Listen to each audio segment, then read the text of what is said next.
'Twas a few days before Christmas, and in this house sat me. Hello, I'm Luke, editor and runner of the website, thecoastertv.com. Yay! And joining me... Ooh, that was nice. Don't normally get that. And joining me is the victim of theft. Yeah. Which you're not the northern person anymore. You're the victim of theft. It's Matt in the north. Yeah, Hello. I've had my laptop stolen, Luke. Yeah, he's actually, listeners, recording this in a phone box. Yes. So I've got to put all my coppers in quickly. You just let me know when the pips go. Okay, so yeah, you had your laptop stolen. What a crap thing's happened. I know, and I came back from watching, ironically, was in Manchester watching It's a Wonderful Life, and came... There's wonderful irony in that. Yeah.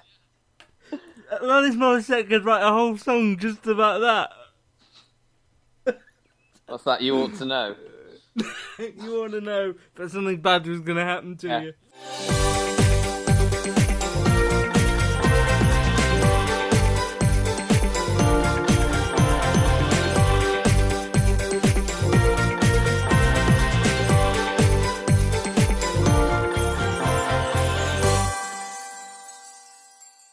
You've seen one thing that's going to be on over this Christmas period, which is called The Midwife. Does it work going to Africa? Because that sounds a bit... It's like, let's fit in some Christmas. So the first 5 or so minutes, it's Minty dressed as Santa and Judy Parfitt going on about Christmas pudding and things like that. And then, oh no, we all need to go to a mission in Africa. Yeah. So off they trundle, all the nuns. Does it work? I mean, it's got that sort of emotional punch that Call the Midwife has got. It's got stuff about, you know, the hardships of women in Africa as opposed to the hardships of women in 1960s Britain. There's some good, but I mean, I enjoyed it. As you know, I'm a Call the Midwife fan. I think it works at Christmas because it's got that sort of the theme of togetherness and love and things like that, although you don't feel Christmas. But no, I mean, I think I enjoyed it. I think it's going to do really well because there's nothing up against it, really. If you don't, you know, it's the soaps, I think, isn't it, on the other side, and Pog Dogs. Do you think that Christmas specials need to be set at Christmas? Because like a lot of the Only Fools and Horses specials weren't actually set at Christmas. I think there were about 9 of them, and 3 of them were set in or around Christmas. And I remember the Downton a few years ago. That wasn't set at Christmas. That was all on the beach as well, with the one where they had Paul Giamatti. Yeah. You want it. I suppose it works because you could watch it a different time of year as well. But it does feel like in the Call the Midwife one that, we need to fit in all this Christmassy stuff, so it's a Christmas special, but we want to do this sort of on location. Because you were talking about Only Fools and Horses, and the ones that weren't set at Christmas, they were all abroad, weren't they? No, they did a few. None of the final trilogy, which was them winning the money and the Batman and Robin that wasn't stuff, Christmas. None of that was Christmas, and that's known as like big Christmas TV, but it wasn't.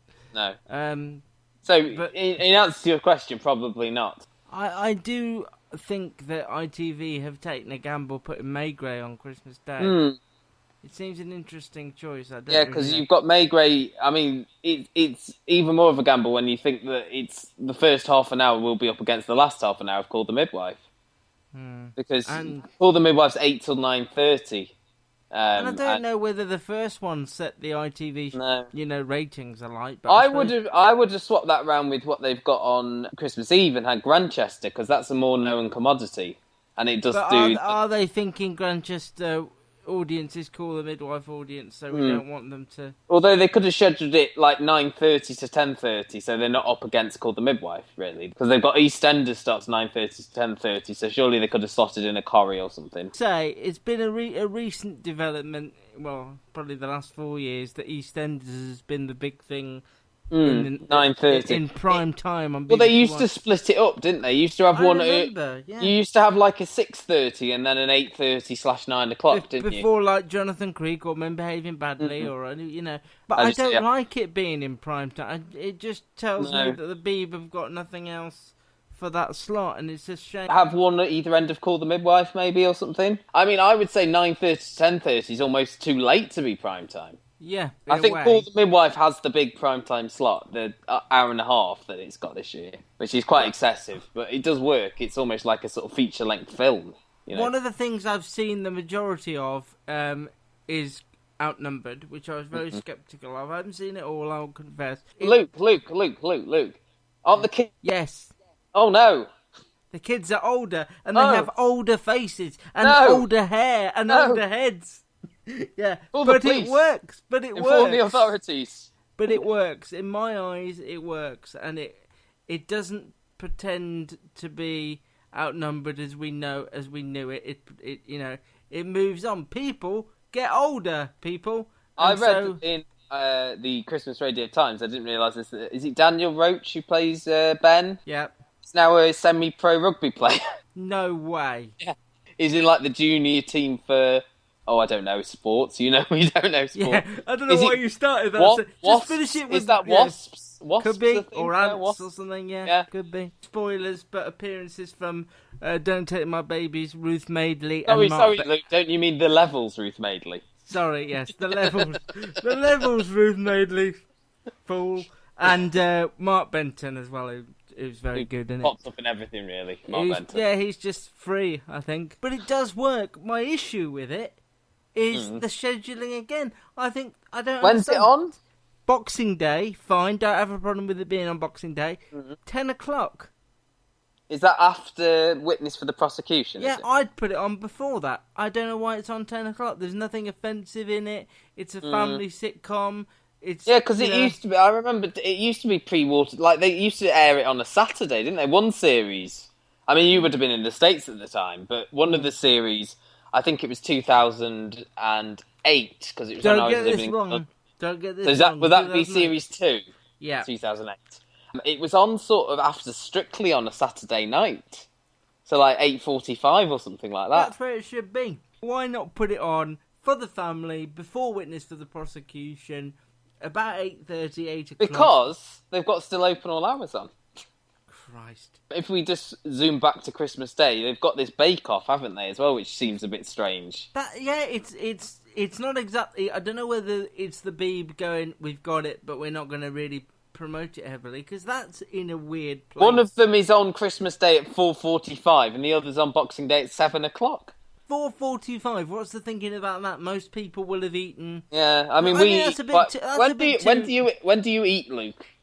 I eat on Christmas Day. On Christmas Day, are you a late eater? Because we're sort of about 3 o'clock on Christmas. Yeah, I was going to say we're. Trouble is, you think it's going to be earlier, and then you get talking and things. Yeah, when do you do presents after dinner, or do you do? No, we're normal. We do presents after dinner as well. Oh, we have dinner weird. And then presents.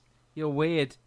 That's what we do up north. Well, no, I think when you're younger, you do presents first thing, don't you? You know, if you've got kids or because there's the excitement. But I think as you get older, you can sort of wait, and because you're doing all the dinner and stuff like that, it's sort of a bit staggered. If you're doing the dinner, you do the presents, then you've got all the dinner to do, and then after that, whereas you can relax and open your presents after dinner. It's weird. But regardless of that... Write in, readers.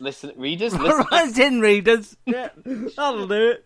Write in, readers. Just quickly glancing at the Christmas Day schedules, you've got BBC One have got Frozen, which is going to do really well, I think. Yeah. 3:10. Who hasn't seen that? Even I've seen that. I've not seen it. Genuinely, I couldn't follow the plot. I'm not even lying. I had no idea what was going on. So you might enjoy The Lion King, which ITV have got. It's like Disney's version of Memento. I had no idea.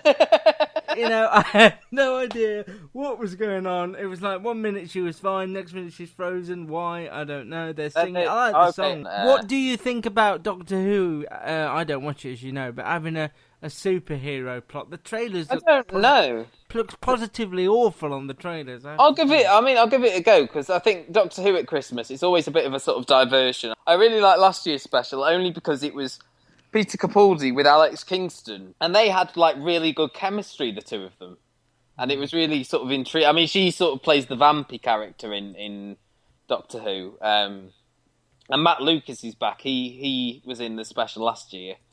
I'll see what it's like. I mean, Christmas specials of Doctor Who are hit and miss. What's the thought process, do you think, of putting the Bake Off on so early? I don't understand that. I think it's, as you said, I think that 4:45 is when people start to settle into their sort of TV slumping. I don't know if people consider that. I mean, if people are like us, and they do their dinner at 3.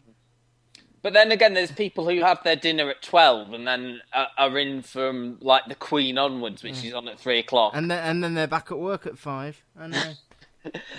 The Bake Off, we should say quickly, is old contestants coming back, and no like huge names, no winners on there. I don't. No, I think that's the point, isn't it? They didn't want any winners. They've got some runners up. They've got, I mean, who is it? It's Howard, who's probably the most famous one. Chetna, Norman, the Scottish lad who was runner-up a few years ago, James, I think his name is. But I would have liked Bread Lion, man. I'm still not over Bread Lion. Paul. Is it a risk now, do you think, to book films on Christmas Day? Do you think? Yeah, because that used to be the big thing, didn't it? And just, probably the last 20 years, maybe. Going back maybe to, I think 98, 99, you started having these sort of Christmas lineups, didn't you, with like Dibley and Royal Family and the soaps and things like that. Do you think it's now we live in an era where we can just stream films and by the time the channels as I have say, got you've them, still got like the big sort of debut of Frozen. There's still a lot of films on over Christmas, but I think on those sort of nights now we've got a lot more sort of big TV shows, big name shows in this country. The films I just don't think anyone would be excited about watching Maigret. It's just but and just some highlights from the other channels. I mean, BBC Two have gone for mainly sort of repeats. You've got Blackadder, you've got Dad's Army. Channel 4 have gone for Home Alone. So there's a film. That is good. I have to admit, Chris. They've got a Travel Man special with Rebel Wilson joining Richard Ayoade. That might be a bit much. That's an hour of Rebel Wilson. I could never.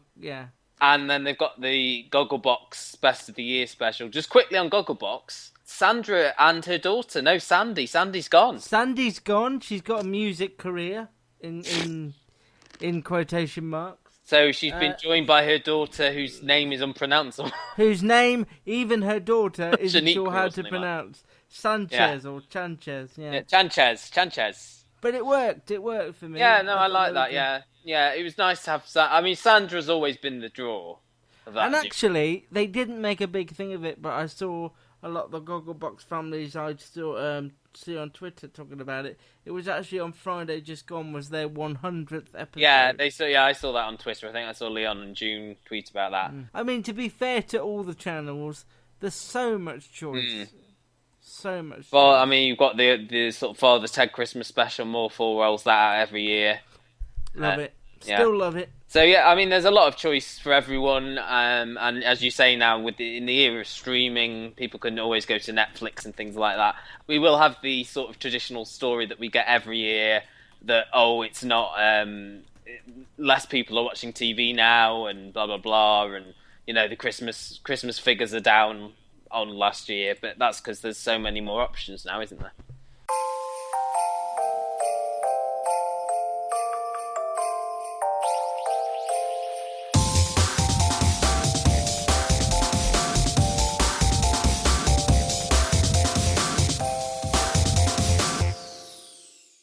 Had an email from Gary there, who normally joins us on the podcast while you were talking about Netflix, etc. Yeah. I've sent a lot of Christmas emails today, and I very nearly ended my reply to Gary with 3 kisses. Just managed to stop myself, deleted them, and sent it.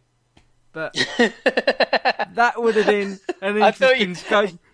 I thought it was like some like virtual mistletoe or something. You should have said. No, it was like 3 X's that I just nearly sent and then saw. Apart from Christmas Day, what else are you looking forward to over the Christmas period?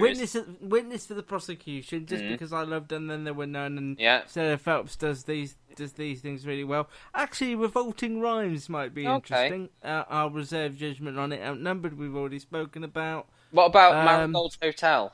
I mean, I'll watch it, certainly. I don't know whether I'm looking forward to it as such. I'm looking forward to the return of Inside Number 9 for their Christmas special. Yeah. That Jonathan should be Creek. good. I've not seen it. Jonathan Creek, I don't know. I hope it's good, but I've been bitten more times than I care to remember on I'm that, quite intrigued about the return of Blankety Blank, this one-off on Christmas Eve with David Walliams, just depending on who they've got. Do we know who they've got on it? Luke was blank